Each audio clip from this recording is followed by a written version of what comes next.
Welcome to a brand spanking new episode of the I've Seen It Once film review show. Theme song!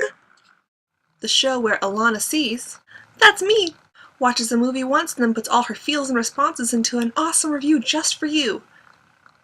And the rest of the internet.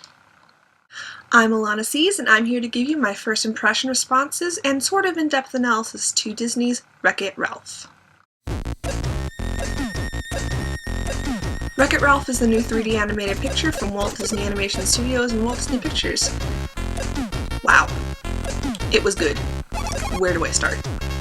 Okay, so because I know some of you are stupid and are watching this review without having seen the movie yet, here's the brief, watered-down, spoiler-free version of the review.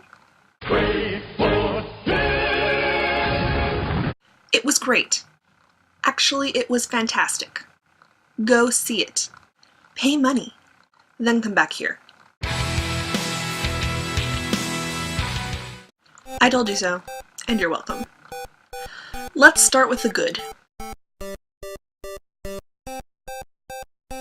In case you still haven't seen it yet and are still watching this video, Wreck-It Ralph takes place in a world where arcade games characters are sentient and have a life outside of the game and inside of the game once the arcade closes for the night. Apparently they do sleep, but they don't need to sleep because nobody actually does any significant amount of sleeping in the movie, even though most of it takes place in nighttime in the world of the film. Also, in the game world, there does seem to be a concept of time, but not day or night or dawn or dusk or noon. Ralph is a bad guy in his game Fix-It Felix Jr., and he's sad, and he attends Bad Guy Anonymous meetings because he's sad and tired of being treated like a pariah for being good at his job, which is to wreck things so that Fix-It Felix can fix them, buy the game player, and be lauded with love and adoration and medals and cake. Ralph wants cake.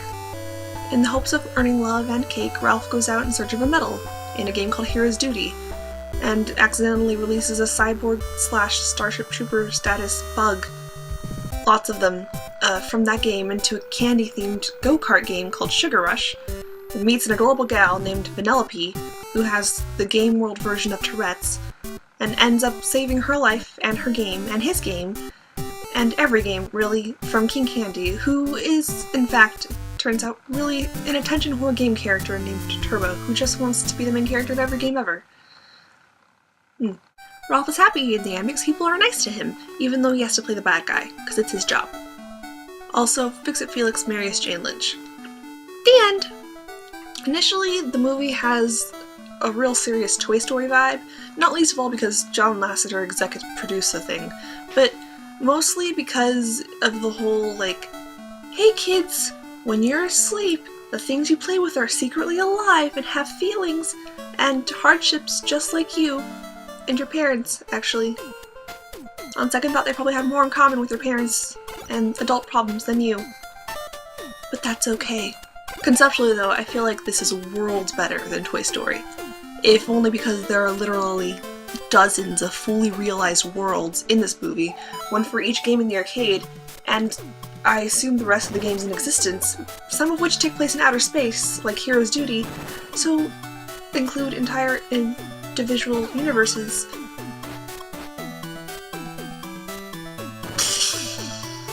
I mean, come on! Yes!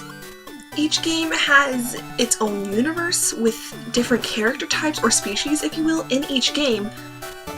Individual histories, social structures, philosophies of life, natural, physical laws. I could talk for days about the implications of this, but I won't. Enveloping all of this is what I'll call the game world, whose center seems to be Game Central Station, a train station which is inside of a 20 outlet power strip where game characters can move from game to game after hours via a microscopic train. It's so cute! Advertisements where Sonic the Hedgehog explains that if you die outside of your game, you die forever. I guess that's not cute. graffiti on the walls that say all your base are belong to us. Characters from Q*bert begging for food because they're homeless because their games got unplugged. It was nice to see characters from Super Mario, Street Fighter, the non-specific zombie. Though we did see the Pac-Man and Tappers games, the only games we spent any significant amount of time in were Fix-It Felix Jr., Sugar Rush, and Hero's Duty. Fix-It Felix Jr. was a classic game, and as such, the characters were very specific in their expressions and movement, and the game reflected that too. As an avid fan of animation, I really appreciated the specifics for the acting for the Nicelanders and Felix. The Nicelanders bounced so rapidly and dramatically, it was like, oh, I'm surprised! You know, it was so good, it was great, and the best moment for Felix was his moment in the Fungeon, the Fun Dungeon, where he just could not be improper or mean. And you know, I think a lot of directors would have taken the easy route of oppositeness. Since Felix is so nice in the game, during playing hours, they would have tried for irony by making him very mean in the after hours. But it was lovely seeing Felix being so nice about everything and just being incapable of being mean. It was very funny. And I imagine it was challenging for the animator as well to model something that's so foreign to people in general, that kind of niceness, just not really present anymore. And Felix was just like, I'm just so cross with you. It was so clean and clear. I loved it. I can't recall who the character animator on Felix was from the credits, but man, they did a nice job, a really nice job. And the attention to detail in the various game verses as well was spectacular. Not even addressing the elegance of the designs themselves, but just the fact that the mud in Fix-It Felix Jr., when it splashed into pixelated 8-bit style mud splatters. It was... Kudos, Disney. You done good. As per usual. By the way, was I the only one who thought Vanellope looked like a chibi version of a teenaged Boo from Monsters, Inc.? Yes? No? Anyone? Lassiter, you fiend. Hero's Duty was the second game we got to see a bunch of, and, you know, for the example of a first-person shooter game, I was really impressed. And terrified. Just so we all know here, I've got a phobia. Insects, spiders, lobsters. Which means I nearly passed out watching this movie because there were bugs. Not only bugs in it, but giant bugs. Swarms of giant bugs. Eating and killing everyone. Oh my god. Story-wise, I thought that the setup for things like the Beacon and Diet Cola Mountain and the twist where King Candy ended up being Turbo were very smooth. And, you know, I'm sure some people guessed where it was going, but I fortunately did not. So I was completely shocked when King Candy turned into Turbo, and then turned into a giant bug of terror. Oh my god! Sugar Rush as a game was insane. It was easily the most complex world. I would submit that it was more complex than Hero's Duty even. And it also gave us the most insight into the logistics of games and gameness, possibly just because we were there for so long. The fact that Vanellope's glitch originally turned her into ones and zeros made me really happy at first, and then just a bit confused because I felt like it was too far a leap over abstraction for a glitch to turn her into ones and zeros. But that's the computer scientist in me being overly specific. I doubt anyone was bothered by that at all. The use of what looked like a proper state machine inside the game's main computer was nice, though. Except for the fact that Vanellope's complete disconnect from it was a tiny bit inconsistent. But I digress. I must say, in terms of Vanellope's story, it was heartbreaking to watch. I mean, I laughed really hard. Not when people were calling her a glitch, but when she said, "I'm not a glitch, I just have pixlexia." That was very cute. And sad. I mean, it was real. Like, the amount of kids who have to deal with a speech impediment, or a disorder like Tourette's, which is really what Vanellope's glitch was. It was a stress-induced Tourette's, in the game version at least. The fact that she was told she shouldn't exist, and that she was isolated and excommunicated from racing, and just generally treated horribly by everybody else. And then when King Candy convinced Ralph to wreck her go-kart, just, God, this poor girl had everything taken away from her, and she was still so willing to forgive Ralph afterward. Ugh, I feel for these characters.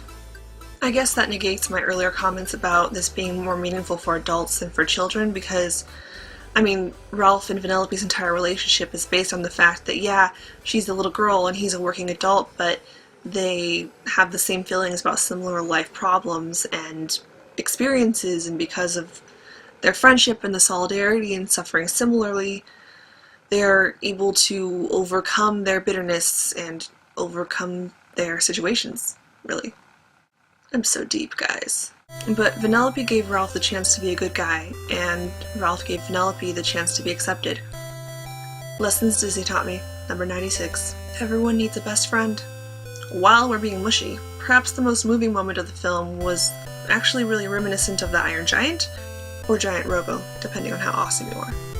When Ralph jumped into Diet Cola Mountain to smash the Mentos and save Vanellope and the game of Sugar Rush from the Cybugs, as he fell to his imminent death and quoted the bad guy's anonymous version of a Serenity prayer, said while doing a truly heroic and selfless thing, "I'm bad and that's good.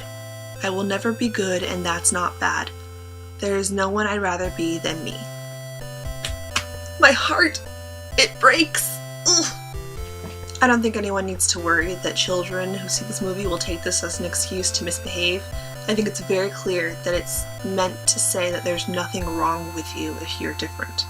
I mean, just taken literally, if you have a deformity like overlarge hands, or tend to break things, or don't have friends, or don't feel accepted, or have a disability, yeah, you may never be like everybody else, and that's not bad, and there's no one you should rather be than you.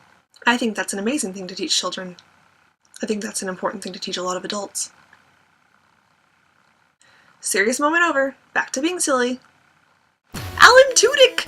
How did that voice come out of your body? No, I'm okay. It just glazed me.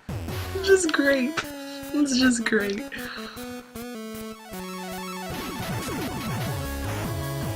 The only real plot issue I had was this, and this is not even a plot issue so much as consistency.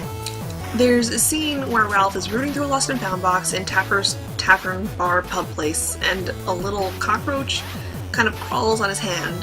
Ah! And up until this point, and after it, in this movie, every sentient thing or prop even had some kind of established place in a game.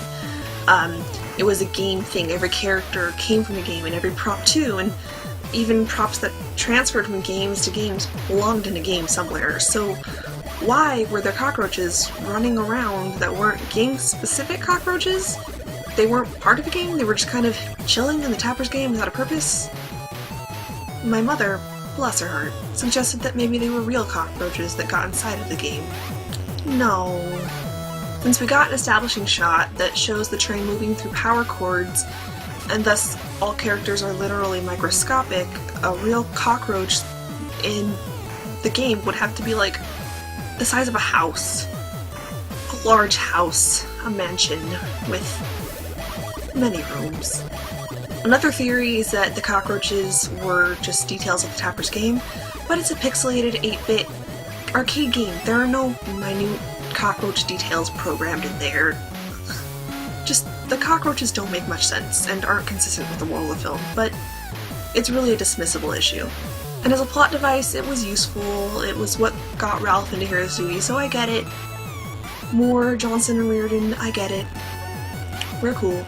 Also, the blue security checks guy from Game Central Station? What was that?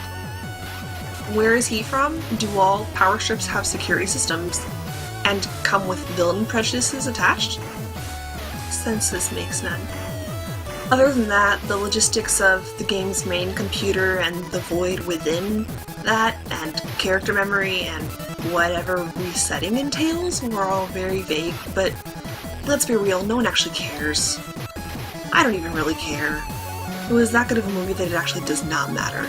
And that's really the point here. So if you haven't seen it, go see it. And if you have, go see it again. I will. And that's it for this I've Seen It Once film review show. Tune in next time for a super secret bonus review of the animated short that accompanied Wreck-It Ralph in theaters, Paperman. I'm Alanah Sees, and you've just seen a That Roll production. You're awesome!